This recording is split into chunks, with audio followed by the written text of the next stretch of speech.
Il a été un des derniers chefs de l'Union nationale avant de se joindre au Parti québécois. Dans le gouvernement de René Lévesque, il était reconnu comme un ardent défenseur des PME.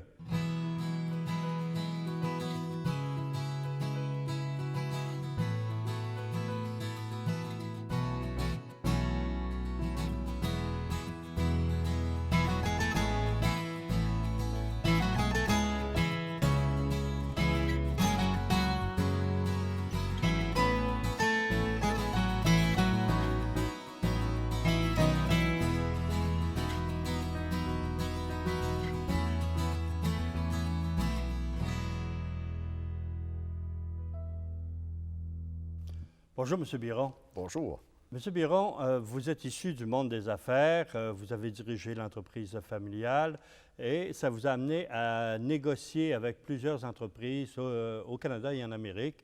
Et dans vos discussions, déjà, vous vous êtes affirmé comme un défenseur de la langue française. Dans quel contexte? Bien, disons que oui, on avait des entreprises, des fonderies, notamment au Québec. On était partenaire dans d'autres fonderies au Canada qui est venu après plusieurs années d'opération. Et ça m'a amené aussi à être membre de conseil d'administration de quelques associations canadiennes dans ce domaine-là, hein, notamment l'Institut canadien de plomberie chauffage, où il y avait une quinzaine de membres du conseil d'administration à travers le Canada. Et j'étais le premier industriel québécois francophone à siéger là-dessus. Alors, tout se déroulait en anglais. Sans le savoir, je n'étais pas politique, puis je ne faisais pas de politique à l'époque. J'ai appris qu'il fallait faire des alliances, il fallait forcer en quelque sorte un peu pour que ma langue soit respectée. J'ai réussi à amener quelques autres industriels ou commerçants québécois francophones. Et là, on faisait des espèces de petits caucus de stratégie pour dire, bien, là, toi, tu parles en français sur cette question-là, je vais te répondre en français, pour forcer en quelque sorte notre langue. D'avoir droit de parole, ni plus ni moins, à ces associations. Alors, c'était des défis puis c'était des batailles intéressantes à l'époque. Sans faire de politique partisane, j'en faisais pas à l'époque.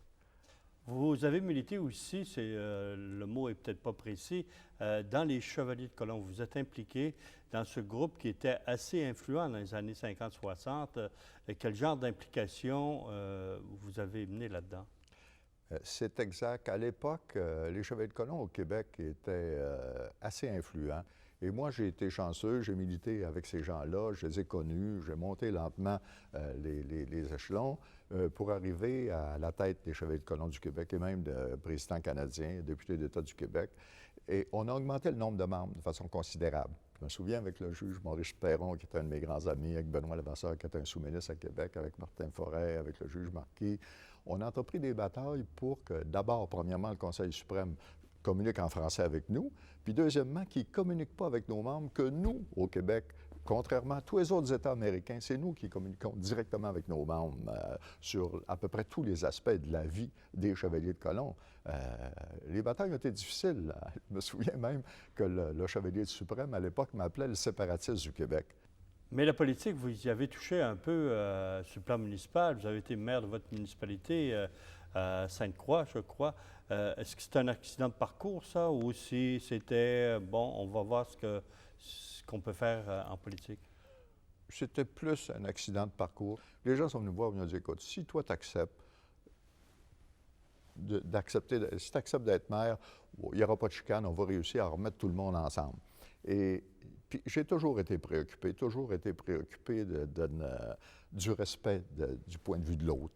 J'ai toujours été préoccupé de faire des consensus entre les différents groupes. Ça a été ma grande préoccupation tout le temps. Alors, je dis, si je peux être utile, je vais être utile. Qu'est-ce qui vous a amené à vous intéresser à l'Union nationale et, évidemment, à en devenir le chef? J'ai des amis qui étaient membres de l'Union nationale qui sont venus me voir, puis ils ont dit, écoute, toi, tu connais du monde partout, tu as une belle vision de la société, tu as une expérience dans le monde des affaires, puis tes affaires vont bien, tu peux peut-être prendre un congé pendant quelques mois, puis te présenter à la direction de l'Union nationale, puis nous autres, on va t'appuyer. Et on m'a expliqué un peu c'est quoi le parti. Moi, je n'avais pas pris ma carte de membre. Aucun parti politique au niveau provincial, là, rien. Alors, là, je me suis dit, coudonc, c'est peut-être un défi le fun. On va regarder qu'est-ce que ça fait. Et je me suis présenté comme candidat avec à peu près pas de programme à l'époque. C'est ça qui m'a finalement fait prendre la décision d'aller en politique, mais en étant presque assuré de ne pas gagner. Je n'avais pas de racines dans l'Union nationale, je ne connaissais pas ces gens-là, et sauf que j'avais des racines ailleurs, au Québec, dans le monde des affaires, puis dans le monde social, mais dans la politique, je n'avais pas de racines. Je n'étais pas assuré de gagner, loin de là. Et pourtant, au premier tour, avec 5 candidats, j'ai gagné. Mais est-ce que vous étiez à l'aise dans l'Union nationale? C'est un parti autonomiste et de centre-droit. Ça rejoignait un peu votre idéologie? Oui, c'est un parti autonomiste qui visait à ce que le Québec soit respecté à l'intérieur du Canada. C'était, dans le fond, ce que Daniel Johnson père avait écrit, égalité ou indépendance. Moi, j'ai accepté ça en disant, je vais me battre pour l'égalité. Je croyais à l'égalité. Et moi, oui, je me sentais à l'aise. Les années que j'étais à l'Union nationale, pendant 40 ans, ça a été pour moi la recherche de l'égalité pour les Québécois avec les Canadiens. C'était ça, ma recherche. Puis ça a été ça la question à laquelle j'ai dit oui en 1980. Mais j'ai réalisé rapidement que ce n'était pas ce que les fédéraux voulaient. Ce n'était pas ce que le gouvernement fédéral ou les politiciens fédéraux ou les politiciens des autres provinces voulaient. Eux, ils voulaient un gouvernement central très fort et des provinces minoritaires, là, des grandes municipalités. Donc, ce n'était pas l'égalité entre les élus du Québec et les élus du Canada. Mais c'était ça que je cherchais. Et vous avez tenté un rapprochement, enfin l'Union nationale a tenté un rapprochement avec un nouveau parti, le parti de Jérôme Choquette, Parti national populaire. Ça n'a pas fonctionné. On était quelques mois avant les élections. Est-ce qu'il y avait une raison à ça? C'est-à-dire que je pense qu'on s'était entendu avec Fabien Roy. Le parti de Jérôme Choquette, là, c'était plutôt Fabien Roy. C'était Fabien Roy qui dirigeait un clan important du mouvement créditiste au Québec et qui s'était séparé de Camille Sanson, là, pour des raisons personnelles ou autrement. Mais Fabien, c'est un rural comme moi. Il avait sa clientèle dans le milieu où l'Union nationale avait une certaine clientèle. Et puis, Fabien avait une belle vision de la société québécoise. C'était pas un extrémiste, c'était un modéré à tout point de vue. On se rejoignait, on était tout près un de l'autre là-dessus. Et c'est avec Fabien qu'on a négocié un rapprochement. Il y avait Fabien Roy puis Jérôme Choquette à l'époque. Mais Jérôme était le chef parce que ça a décidé comme ça entre les deux. Mais avec Fabien Roy, on aurait pu avoir une entente et ça aurait pu changer un peu les résultats de 1976. Mais je pense que ça a accroché au niveau de Jérôme Choquette. Moi, je crois que ça a accroché à ce niveau-là. Arrivent les élections de 1976. Quelle orientation, quel style de campagne avec toutes les... c'était finalement, vous étiez nouveau dans le parti. Quel genre de campagne vous avez mené? Disons d'abord, on a décidé du programme. Qu'est-ce qu'on offrait aux gens? C'est ça, c'était important, là. Et puis, on a décidé, qu'est-ce qu'on offre à la population? Donc, au point de vue autonomiste, c'est un parti très autonomiste, la recherche de l'égalité. Au point de vue économique, on se basait sur la force de l'entrepreneur québécois et non pas tellement des grandes entreprises de l'entrepreneur québécois. C'est ce qui m'a amené un peu plus tard aussi à défendre tant les PME.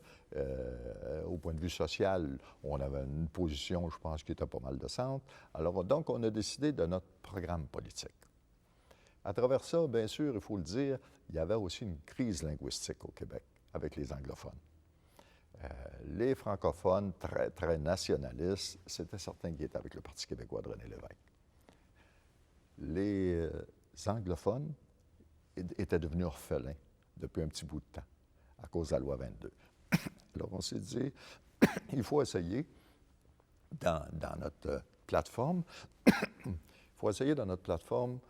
d'aller chercher les anglophones. Alors, on avait une plateforme pour les anglophones, bien sûr. Entre nous, ça aurait été difficile de livrer cette marchandise-là rendue à Québec. Si on avait été élu avec ça, là, ça aurait été difficile, c'est sûr. Mais quand même, pour nous, c'est important qu'on ait ramassé une partie pour se donner une forme de crédibilité dans le milieu francophone. Mais on savait que les votes anglophones, à la toute dernière minute, retourneraient au Parti libéral. Donc, on comptait un peu dessus, mais pas trop. Mais il fallait avoir une crédibilité aussi dans le milieu francophone pour dire, est-ce qu'on peut faire élire 20-25 députés? C'est ça notre objectif. Alors, notre programme politique était basé sur un programme de parti politique qui ne prendrait pas le gouvernement, qui ne serait pas le gouvernement, mais qui pourrait être une voix importante à l'Assemblée nationale du Québec en disant la population décidera si elle veut ou le Parti québécois et René Lévesque ou le Parti libéral avec Robert Bourassa à l'époque. Et le soir du 15 novembre 1976, est-ce que vous avez été surpris du résultat, autant dans Lotbinière que les résultats remportés par l'Union nationale? J'ai été surpris dans Lotbinière. Je ne pensais jamais recueillir une telle majorité. J'ai recueilli, je pense, les 2 tiers des votes. Il y avait 3 ou 4 autres partis. Alors, ça a été une majorité écrasante. Alors, ça, j'ai été surpris, puis j'ai toujours été très, très reconnaissant de ce que les gens de Lotbinière ont fait pour moi. Pour moi, c'était important. Je me considérais comme un fils de Lotbinière. Je suis né dans Lotbinière, j'avais toujours vécu. Et les gens de Lotbinière, pour moi, c'était mes amis, c'était mes frères, c'était mes cousins. Alors, ça, j'ai été agréablement surpris. Maintenant, le restant du Québec, notre objectif, dans le fond, c'était 20-25 députés, 20 du vote. On a eu 19 du vote, on a eu 11 députés. On était satisfaits, au moins on pouvait faire une rentrée à l'Assemblée nationale avec un parti reconnu et passer notre message.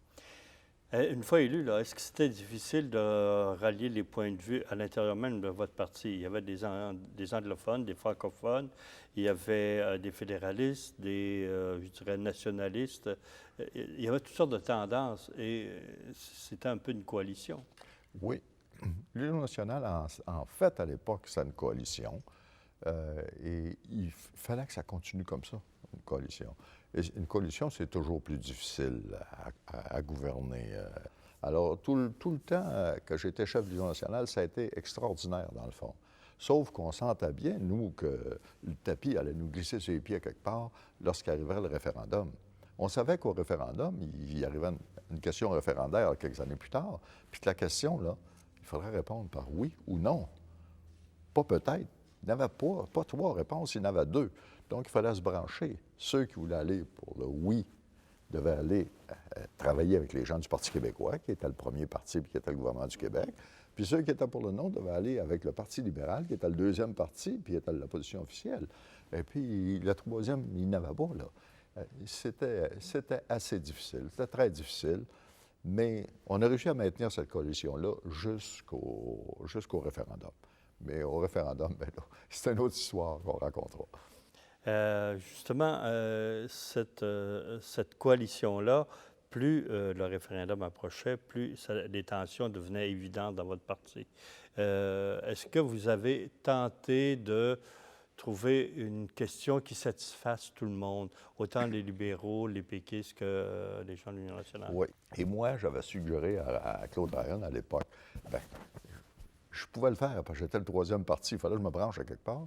J'ai essayé de suggérer à Ryan de dire qu'on devrait proposer au premier ministre, ensemble, nous, une question qui serait acceptable par lui et acceptable par nous, par votre parti, par le mien.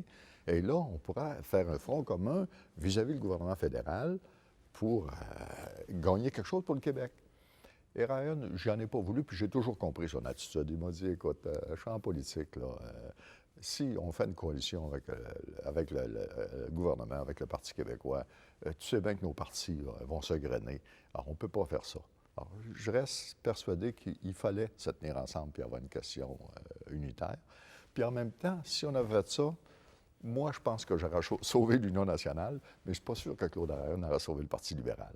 Alors, toute la différence, la game politique à ces jouets-là. Mais c'était plus facile pour moi de jouer cette game-là que pour lui. Je comprends ça.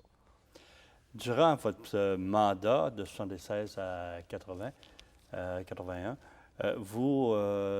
qu'est-ce que vous recherchiez comme reconnaissance pour les Québécois, pour vous, pour votre parti?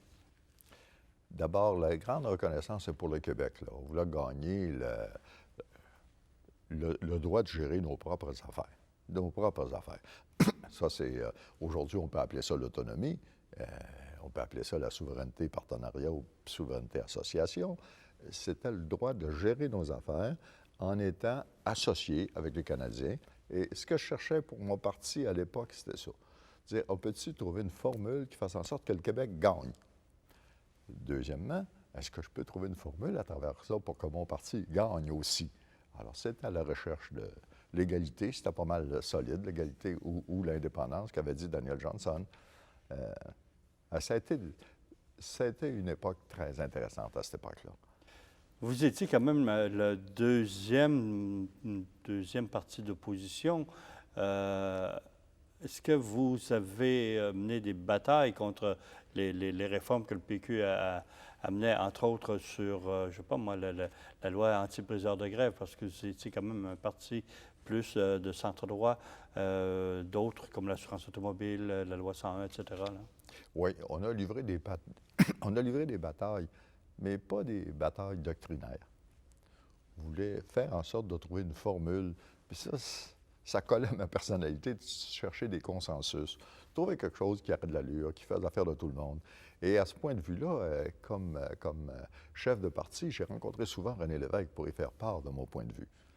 L'évêque il nous écoutait. Il m'a écouté, en tout cas, chaque fois. Là. Il n'a pas fait toujours ce que je lui suggérais de faire, mais au moins, il avait une attitude de grand démocrate.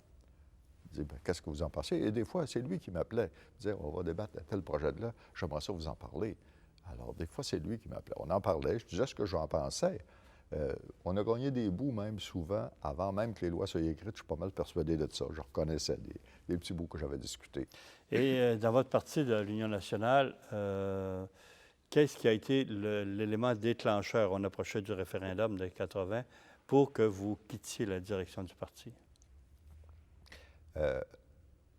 C'était la recherche du respect de la volonté de chacun, de la décision de chacun, puis la volonté d'accepter la décision. Alors, j'avais suggéré aux députés et à l'exécutif national du parti de dire que chaque individu, c'est une question personnelle, que chaque individu réponde comme il veut, en disant oui ou non. Nous, comme parti, on va dire la question est complexe. Puis il y a des gens qui lisent la question, puis qui, de bonne foi, veulent répondre oui parce qu'ils voient la recherche d'égalité. D'autres, ils lisent la question, puis de bonne foi aussi, veulent répondre non parce qu'ils ont peur d'une brisure complète des relations entre le Québec et le Canada. Je ne peux pas les blâmer, comme on ne peut pas blâmer non plus ceux qui veulent répondre oui, puis qui recherchent l'égalité dans la question. Alors, je suggère qu'on laisse nos membres libres de répondre selon leur conscience. Donc, ils vont adhérer au camp du oui ou adhérer au camp du non. Mais comme parti politique, nous, on ne donne pas de directive, sauf qu'on prend l'engagement ferme et formel d'accepter la décision du peuple, le résultat du référendum, et on va présenter en même temps un programme de gouvernement qui va faire en sorte, on accepte la décision, puis voilà ce qu'on propose à la prochaine élection, tout de suite après le référendum, si vous voulez faire confiance à l'Union nationale pour appliquer la décision du référendum. Ça, c'était ma proposition. On en a discuté longuement au caucus et à l'exécutif national. La réponse à la fin, ça a été 60 qui ont dit non, on ne peut pas accepter ça, il faut dire non, puis 40 qui disaient oui, ça a du bon sens, on va dire oui. Exactement comme le peuple québécois a répondu au référendum de 80. Exactement. Dans l'Union nationale, vous avez retrouvé exactement les deux tendances que vous aviez au Québec. Ça, jusque-là, c'était correct, sauf que la tendance du non, là, a dit, mais maintenant, on veut obliger tout le monde à dire non. Or, moi, c'est une question de principe. Je ne peux pas obliger quelqu'un à aller contre sa conscience. Donc, je dois quitter. J'ai quitté la direction de l'Union nationale sur cette question de principe, on ne voulait pas respecter l'opinion de chacun. Et à partir de là, j'ai décidé de militer pour le oui au référendum en 80. Et qu'est-ce que vous avez fait durant cette campagne? J'ai été très actif pendant la campagne référendaire. J'ai été très actif en expliquant clairement la façon que je voyais la question. Il y a des gens qui disaient « Bravo, c'est extraordinaire, on est emballé ». D'autres disaient « Rodrigue Biron, c'est un naïf ». C'est bien correct. Mais tout le monde est obligé de dire que j'étais assez honnête pour vivre avec ma décision. Et ça a été une campagne référendaire extraordinaire, vraiment extraordinaire. Moi, j'ai eu beaucoup de plaisir, j'ai vibré dans mes sentiments les plus profonds à l'occasion de cette campagne-là. J'ai rencontré des gens emballants. Et j'en garde le plus grand souvenir. Et pourtant, le oui a perdu, le non a gagné. Quelle a été votre réaction? La réaction que j'avais dit depuis le début. J'ai accepté la décision. J'ai accepté la décision de dire c'est non. C'est non, mais on a le droit de continuer à parler.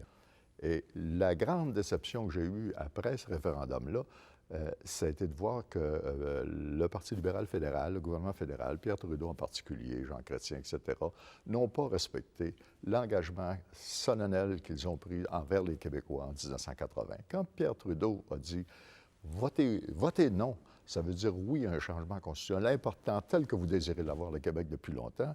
Moi, personnellement, qui étais militant pour le oui, j'étais heureux de l'entendre, puis je me suis dit, peut-être qu'il va livrer la marchandise, mais pas assez pour que je vote non. Là, vous n'étiez plus chef de l'Union nationale, vous avez continué à siéger comme député indépendant jusqu'à ce que vous vous joigniez au Parti québécois. Est-ce que René Lévesque vous a lancé une invitation particulière? Oui, j'ai rencontré René Lévesque après le référendum, d'autres occasions. Et puis, je me souviens à peu près textuellement qu'est-ce qu'il m'a dit. Il dit, Monsieur Biron, vous avez une décision importante à prendre. Vous êtes maintenant devenu député indépendant. Vous ne militez pas dans aucun parti politique. Vous avez une expérience pratique excessivement importante dans le monde des affaires. Nous, au Parti québécois, on a des gens parmi les meilleurs dans tous les domaines d'activité au Québec. Mais malheureusement, on n'a pas des gens qui ont l'expérience pratique que vous avez dans le monde des affaires, et notamment dans les PME. Et vous pourriez nous aider beaucoup au Parti québécois si vous veniez avec nous, et vous seriez encore plus utile au Québec. Pensez-y, vous me donnerez votre réponse. Alors, je suis retourné chez moi, j'ai réfléchi un peu, et j'ai contacté les premiers amis qui avaient embarqué avec moi en politique au début de l'Union nationale, là. Alors, ils m'ont dit, écoute, tu ne veux pas retourner à l'Union nationale, c'est fini. Tu n'iras pas au Parti libéral, c'est une question de principe. Si tu veux servir le Québec encore en politique, tu es mieux d'aller avec le Parti québécois. Tu verras ce que tu peux faire, puis après ça, ben, tu peux décider, tu es indépendant. Alors, j'ai pris la décision, je suis retourné voir l'évêque, puis j'ai dit, bon, j'ai décidé, je vais demander mon adhésion au Parti québécois, et je vous fais confiance pour le reste. L'évêque ne m'a pas promis rien, il ne m'a pas dit d'autre chose que de dire je vous souhaite bonne chance. Pourtant, il vous a demandé de vous occuper des PME déjà. Oui, bien, il m'a dit vous avez votre connaissance, puis vous êtes bon là-dedans. Voulez-vous réfléchir à ce qu'on peut faire pour aider davantage nos entreprises québécoises? Là, on n'était pas encore dans la crise, hein? On n'était pas encore dans la crise, pour aider davantage nos entreprises québécoises. Là, j'avais suggéré. C'est le premier plan Biron, là, le financement des PME par les travailleurs à la bourse. Et c'est de là qu'est né, après ça, le Fonds de solidarité. Hein? Après l'élection de 81, à l'élection de 81, vous êtes présenté pour le Parti québécois. Comment les électeurs ont réagi?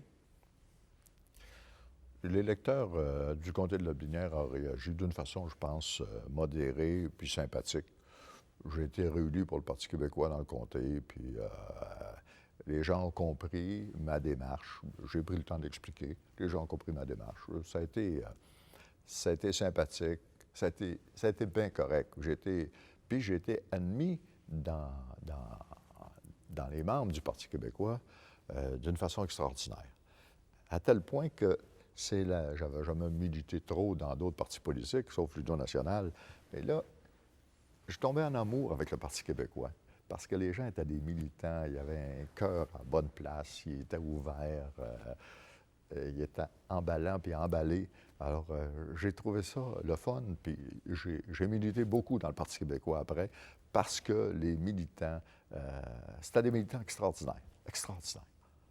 Vous êtes un optimiste de nature. Est-ce que ça vous a aidé beaucoup en politique? Je ne sais pas si ça m'a aidé en politique, mais j'ai toujours été optimiste, mais j'essaye d'apporter des solutions. Moi, là, je regarde des fois des problèmes ou quelque chose qu'on me présente, puis je me dis, c'est quoi la solution? J'essaye d'apporter. Puis si ça ne marche pas, ma solution, j'essaye d'autres choses. Donc, je suis optimiste, puis des fois, on dit que je suis... des fois, on dit que je suis entêté, mais ma femme a dit plutôt, t'es acharné. Hein? Alors, j'essaye, mais je n'ai pas d'ego très élevé. Mon approche, c'est de trouver une solution. Alors, il faut être optimiste, il faut être acharné, mais il faut trouver aussi des solutions innovatrices puis différentes. Alors, oui, je suis optimiste parce que je connais ma capacité de trouver des solutions différentes à un même problème. Je reviens sur un point sur lequel vous avez insisté beaucoup depuis le début de notre entretien, le respect des opinions, le respect des personnes. Est-ce qu'en politique, ce respect-là est plus difficile à obtenir qu'en affaires? Non. Non. En affaires, les compétiteurs, c'est dur. C'est dur en politique. Je dirais même en politique, les gens en politique font la game politique là, en public, là, puis après ça, ils vont prendre une bière ensemble. Ça, je trouve ça correct. Je trouve que c'est la démocratie. Tandis qu'en affaires, c'est pas toujours aussi évident. C'est difficile sur les deux côtés, mais ça dépend de l'individu. Et plus il va y avoir d'individus qui vont essayer de prêcher le respect puis de dire, bon, on a beau dire n'importe quoi à l'Assemblée nationale ou à la Chambre de communes, là, quand on sort de là, il faut être capable de se parler. C'est qu'on a compris qu'on avait un devoir, comme député, puis comme ministre ou comme représentant de nos gens, un devoir d'essayer de les aider le plus possible par tous les moyens qui sont disponibles là, dans le gouvernement. Alors, quand on comprend ça, on a du plaisir. Alors moi, pour ça, je vous dis, j'ai eu du plaisir en politique, j'ai eu du plaisir dans le monde des affaires, puis j'ai encore du plaisir dans ma vie. Merci beaucoup.